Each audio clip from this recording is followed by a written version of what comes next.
नमस्कार. मी किशोर धारगळकर आणि आपण पाहतात धारगळकर मीडिया नेटवर्क. मित्रांनो, राहुल गांधी नावाचं काँग्रेसचं रॉकेट परत एकदा धडामकन पडलेलं आहे हरियाणामध्ये. खरं तर यावेळी 37 जागा पण काँग्रेसला मिळाल्या याचं कारण खरं तर प्रियांका गांधी आहेत, कारण त्यांनी खूप चांगला आणि लॉजिकल प्रचार केलेला. पण सत्ता मात्र काँग्रेसला मिळू शकली नाही.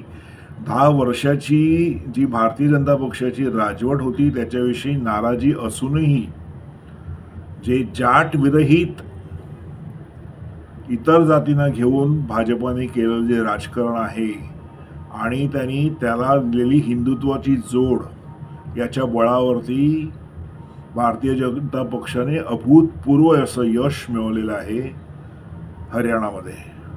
आणि हे यश मित्रांनो निश्चितपणे एकाच व्यक्तीचं आहे आणि ती व्यक्ती म्हणजे नरेंद्र दामोदरदास मोदी.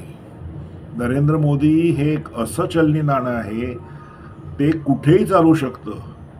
कोणालाही अपेक्षा नव्हती की इतकी मोठी झेप हरियाणामध्ये भारतीय जनता पक्ष घेऊ शकते. पण फक्त आणि फक्त मोदी यांच्या प्रचारामुळे आज हरियाणामध्ये भाजपाला हा प्रचंड विजय मिळालेला आहे. आणि फक्त आणि फक्त राहुल गांधीमुळे काँग्रेस ही हरियाणा हरलेली आहे.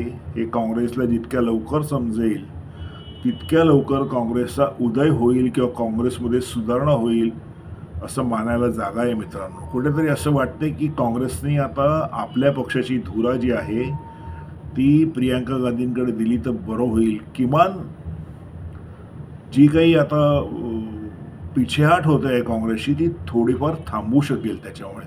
असो मित्रांनो, प्रश्न असा आहे की हे सगळं झाल्यानंतर या निवडणुकीचा महाराष्ट्रावरती काय परिणाम होणार आहे. तर मित्रांनो, असे रिपोर्ट्स येत आहेत की ग्राउंड लेवलवरती गेल्या 4 महिन्यापासून RSS राष्ट्रीय स्वयंसेवक संघ हा भारतीय जनता पक्षाकरता अगदी जोरदार तयारी करत होता. आणि ही तयारी इंडी आघाडी म्हणा किंवा काँग्रेसच्या बिलकुल लक्षात आली नाही आणि तिथेच ते फसले.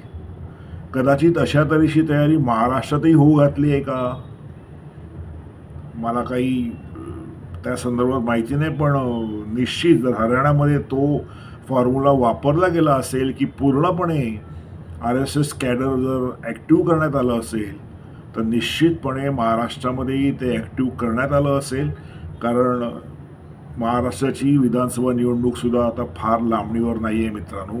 आणि कदाचित त्याच्यामुळे सुद्धा महाराष्ट्राच्या राजकारणामध्ये परत एकदा भारतीय जनता पक्ष जोमाने परत सत्ता हाती घेईल का अशी चर्चा जी आहे ती राजकीय वर्तुळात आहे.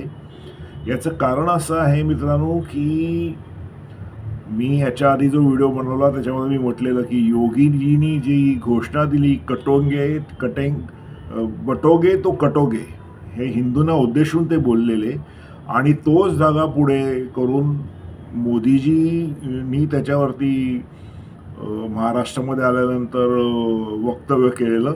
आणि तोच धागा पकडून राष्ट्रीय स्वयंसेवक संघाचे सरसंघचालक मोहनराव भागवत यांनीही तोच धागा पकडून सगळ्या हिंदूंनी आता एक होण्याची गरज आहे अशा आशयाचं विधान केलेलं. त्याच्यामुळे मित्रांनो, येणाऱ्या काळामध्ये मी मागच्या व्हिडिओत म्हटल्याप्रमाणे भाजप परत एकदा हिंदुत्वाकडे जातो आहे असं स्पष्टपणे दिसते आहे. आणि महाराष्ट्रामध्ये सुद्धा लोकांची तीच अपेक्षा आहे, हिंदूंची किमान, की भारतीय जनता पक्षाने जोमाने परत एकदा हिंदुत्वाची जी काही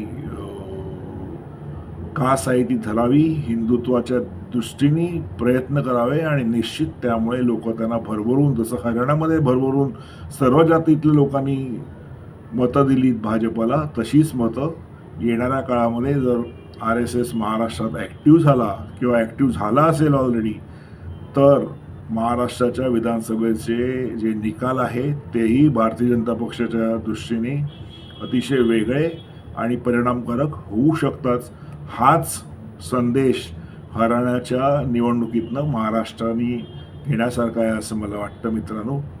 अर्थात ग्राउंड लेवलला RSSचं काम चालू आहे की नाही हे तपासावं लागेल, पण असं मानायला जागा आहे जर हरियाणामध्ये ही स्ट्रॅटेजी वापरण्यात आली असेल तर महाराष्ट्रातही निश्चित त्या दृष्टीने कामाला सुरुवात झालेली असेल.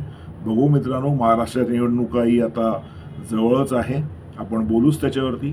तूर्तास इथेच थांबतो. माझा व्हिडिओ जर तुम्हाला आवडला तर लाईक करा, शेअर करा, माझ्या चॅनलला सबस्क्राईब करा. धन्यवाद.